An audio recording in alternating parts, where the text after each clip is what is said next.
Today we are looking at The Great Outdoors by Greenlight. This is only Series 2, released about a month or two ago. Got an interesting mixture of vehicles in here, all featuring some sort of camp accessory, as you can see. Most of the time it's a tent, a roof-mounted tent, or in the case of the pickup trucks, a bed-mounted tent. So I'll demonstrate how all that works as we get them out of the package for a full loose review. And in the theme of camping, I've got two of these awesome exclusives released by Greenlight also over the past few months. One of them being the 78 Ford F-250 with large camper. This one's painted a metallic-y aqua blue green, which at first glance almost looks like it's a green machine, but it is not. Just a really cool paint job. And also very retro is this 86 Chevy Silverado with the Winnebago slide-in camper. So two different trucks entirely there. We'll take a look at the card art as well just before we get everything opened up. But this is a pretty exciting series that I'm enthusiastic about, with the exception of just one small thing, which I will get into as we go on with the video here. Quite a selection of vehicles, as you can see. Everything from the Ford Explorer Limited, Jeep Gladiator, Volkswagen Type 2, 77 Ram Charger, that's my most favorite of the set, the Chevy C10 Silverado, and a close runner-up for me is this 79 Ford Limited Country Squire, or LTD. It's not actually limited, I sometimes forget that.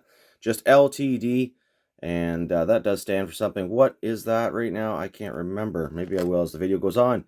But check it out. This is the card art. Got the packaging, which is pretty essential to keep all those little camp components in there. The back is generic. You've just got the list of vehicles, so really not much more to see there. And we'll take a close look at each vehicle just before we get them all opened up, polished, off camera this time.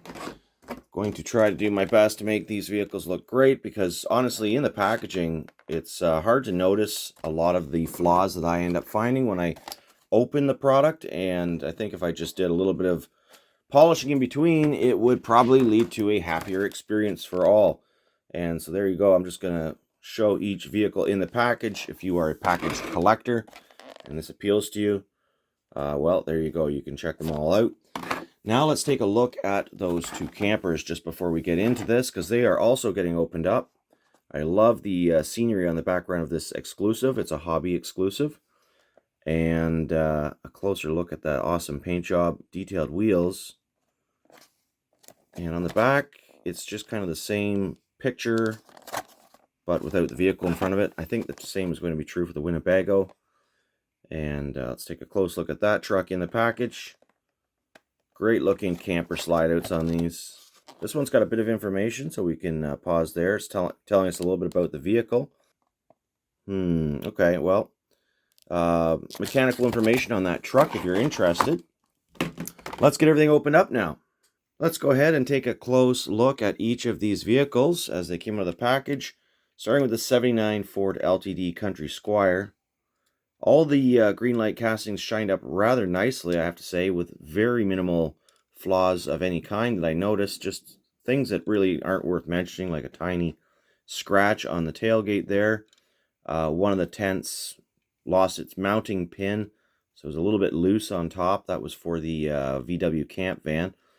But really not game changers or showstoppers by any means, so quite pleased with these. White wall tires are all well rounded, and for the tires that had lettering on the side, like the BF Goodrich tires on that big Dodge Ram Charger, are good. I think it was a BF Goodrich. I'll have to double check actually. But here we have this nice woody wagon, and I'll show you how the tent piece goes on. It also has a drop tailgate, I should mention. I'm not going to force it all the way down, but the tent actually sits on pretty securely with these two little plastic pins. So unfortunately, the pins are quite fragile and also require the drilling of holes in through the casting's roof. For me, I just have one suggestion really, and I think that like a two-sided tape would really be a lot better, like a little square of two-sided tape added for the open collectors to use versus having to rely on those pins remaining intact. And the other issue is just that these little ladders don't often click in place securely with the tent platforms, and that's only to do with the certain types of camping gear, but usually you can get them to stick for a little bit, so long as you don't bump the display. And this is what I'm talking about. These pins can get broken off very easily.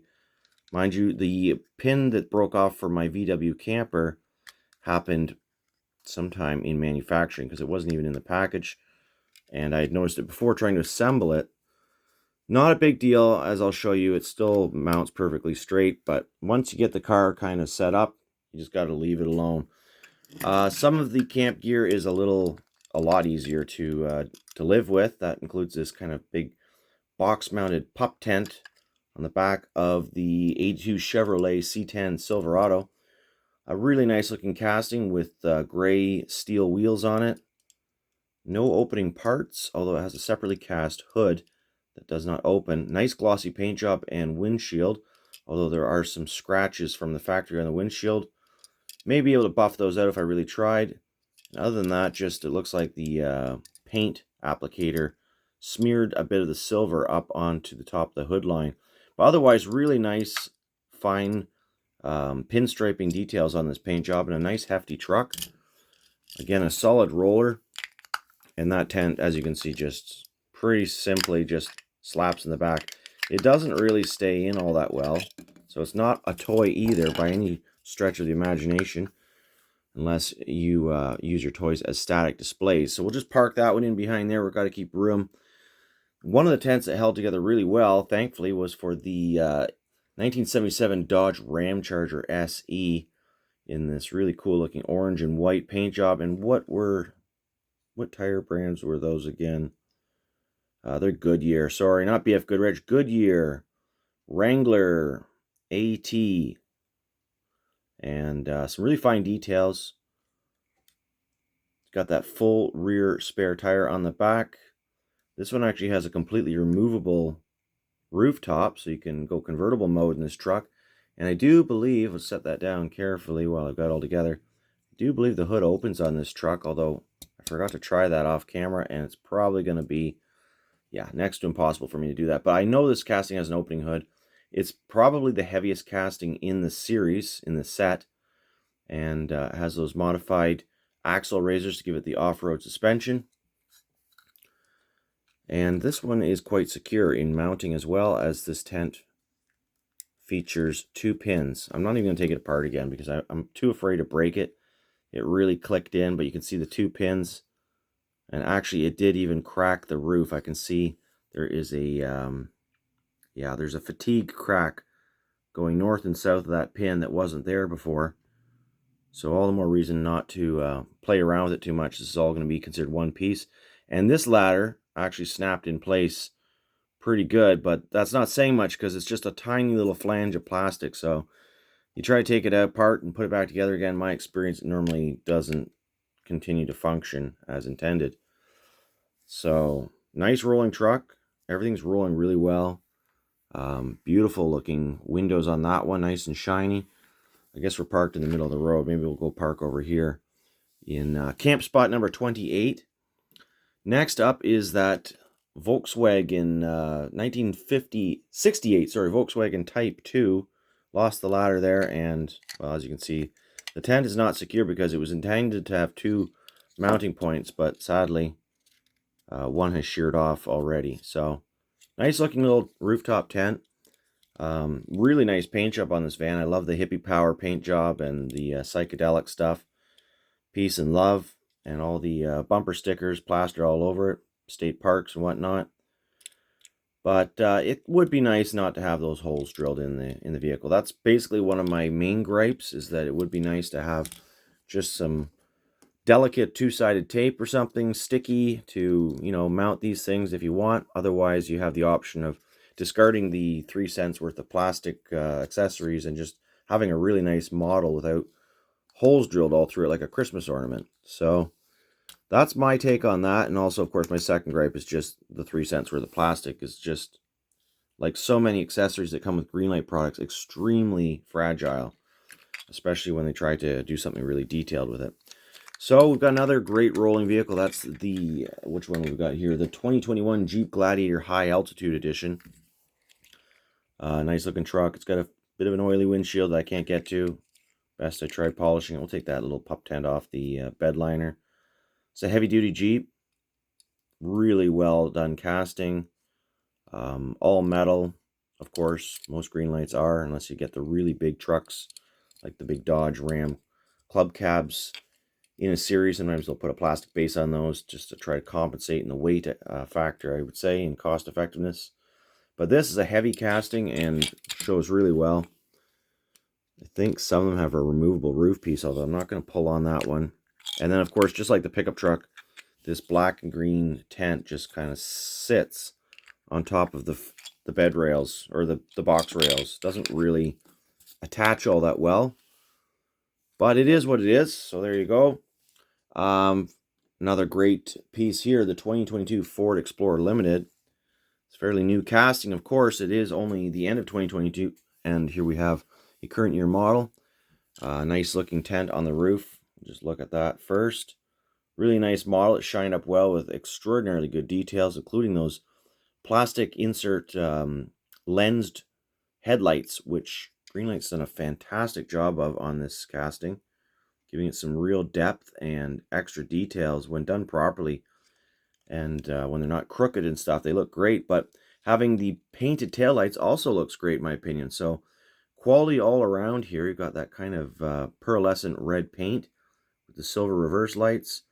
No license plate, interestingly, on this camper, which I think a license plate probably would have been kind of good for this particular edition of the vehicle. It's not like a showroom floor Series 1 vehicle. I think that it came in that series as well, which we're going to be looking at very shortly. But yeah, a license plate would have probably been good given that this vehicle's on the road doing some camping. You got the two pins holding this tent on as well. This ladder clipped in really well, so I'm definitely not taking it apart. These are the wider ladders too than, say, the ones on these rooftop tents. They're much different in construction. I think that's why they tend to seem to hold on better. But again, we've got two big holes drilled in the roof to accommodate the mounting of the pins on this truck tent. Sorry. Oh my goodness, careful.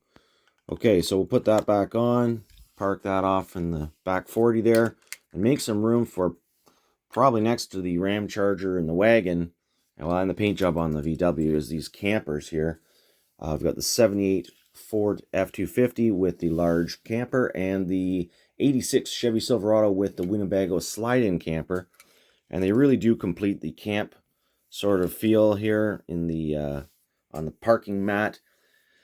Let's take a look at that Ford first under the glorious light with all those metallic sparkles in the paint.